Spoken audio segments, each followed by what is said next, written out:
was stopped right there. Yeah, it was, because it went into the gap.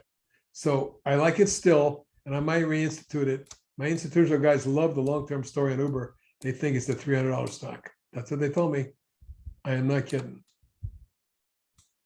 Right now, you got to get the resistance there. 30, 30 and a quarter, and then 32 and a half. Once you get through the 34 and a quarter target's 37.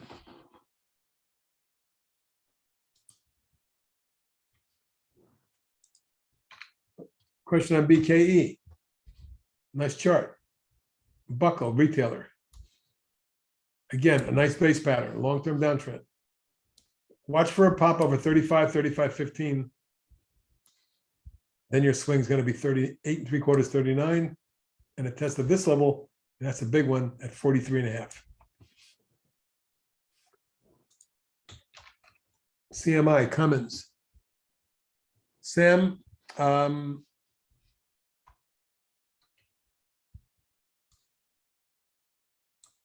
this is the O-line company. I just can't get excited about it. But your target is 234.5. Beyond that, if that's what you're looking for, a test of that high at 247.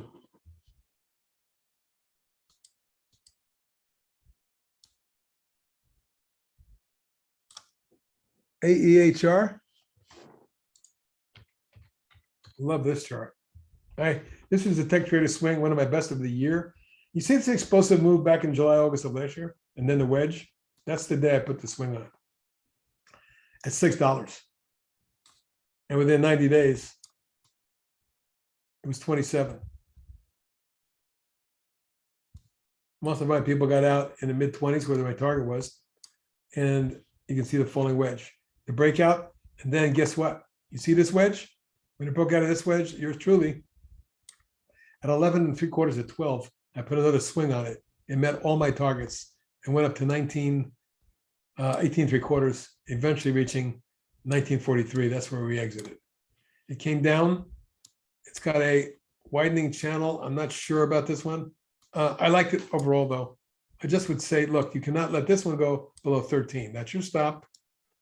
Not doing well today. That's a bit surprising.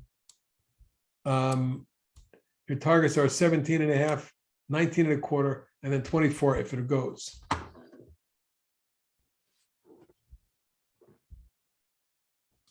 Roku.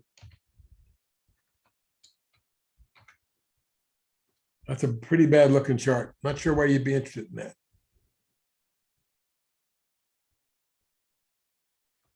What percent of account was on AEHR? You talking about in my swing trades? I don't look at percentages. I just put them out as a swing trade for my people. I don't have a model portfolio, if that's what you mean. Too much work. Okay. Well, Roku is ugly as all sin, and I wouldn't touch it with a 10-foot pole. For starters, it needs 64. But for real starters, for me to say this is going much higher, let's take out 74 and a half. Until then, I'm not that interested in this stock. There are so many better looking charts. I already went over Google, KP, if you want. I can do it again. Like I said, Google in a downtrend at resistance. I wouldn't be interested in Google until it takes out 106, but your targets are 106, 6.5, 110, and 115.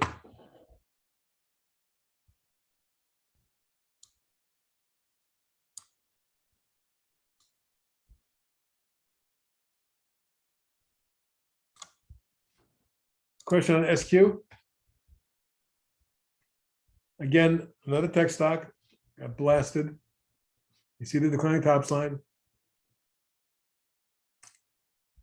There's so many better charts out there, and this is not even taking out resistance yet. For starters, it's got to take out 63 and then 72. And once it gets above 72.3, maybe you can see 77, 85. And this is the big intermediate target, 93. So yeah, I think it can go up 50% at some point, but it's got to break the declining tops line first. This isn't a downtrend. I'm not sure why anybody's interested in a stock in a downtrend. XLC. Well, same thing here. Today, ugly. I mean, if you're going short, That's one thing. But to ask me a question about XLC, brutal. Massive downtrend. No bottom in sight. That's not a bottom. It might be, but there's no reason to be buyer there.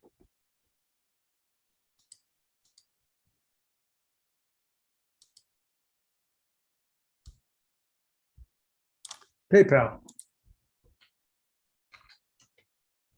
That's better. PayPal had a long decline, dropped from 300 to 68. Platform, but broke down. I didn't like that at all, technically, but a lot of stocks did. It's trying to recover. You can see, though, it's got a long road to hoe. The key numbers on this one right now are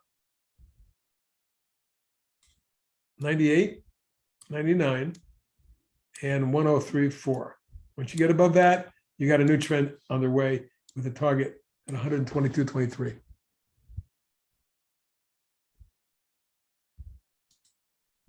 ARR. Well, again, my take is always go to an hourly chart and then see the real pattern. Maybe if it gets over 545 with energy, but right now, all I'm seeing is this in the base. Does it look okay? Sure. Do I like it over 550 better? Definitely. The VIX, what to do with the VIX? Well, first of all, hang on a sec.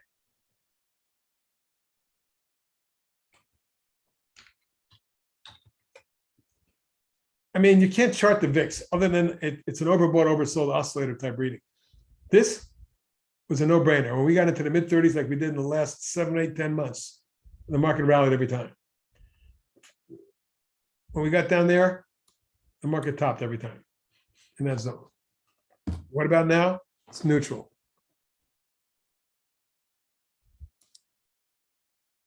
MNTK. Breakdown from a head and shoulders pattern. I don't like this at all. No reason to buy this stock, not with that kind of reversal bar and then a follow through downside bar. Now it bounces back, of course. There's support right there. Again, trying to pick a bottom, you're going to cut your fingers.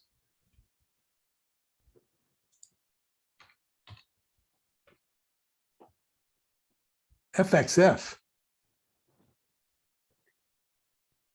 Frank, okay. I guess some people love trading currencies. It's got a big base pattern. It's ugly. Above 91.60. The high for the last week and a half. Maybe I'm interested, but I don't like to look at this chart at all. Other than it might be a basing pattern.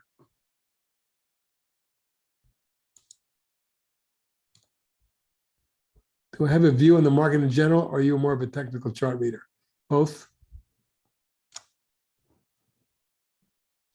My view of the markets are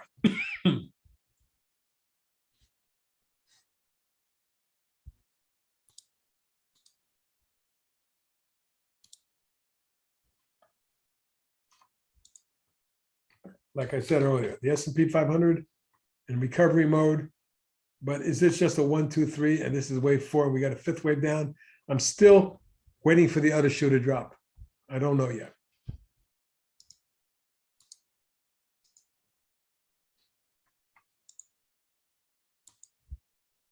We're getting a late rollover in the market at the close. Not a good sign. But let's just see where it closes.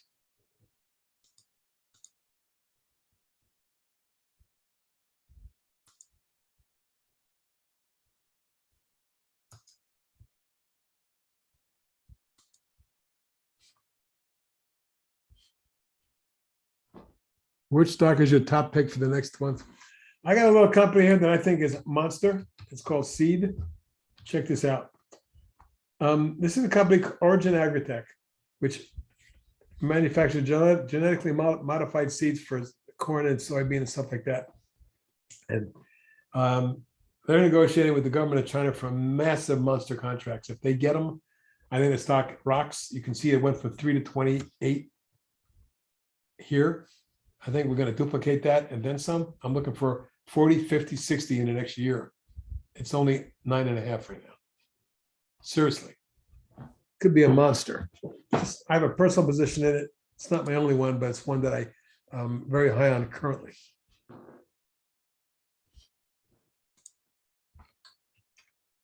I'm not sure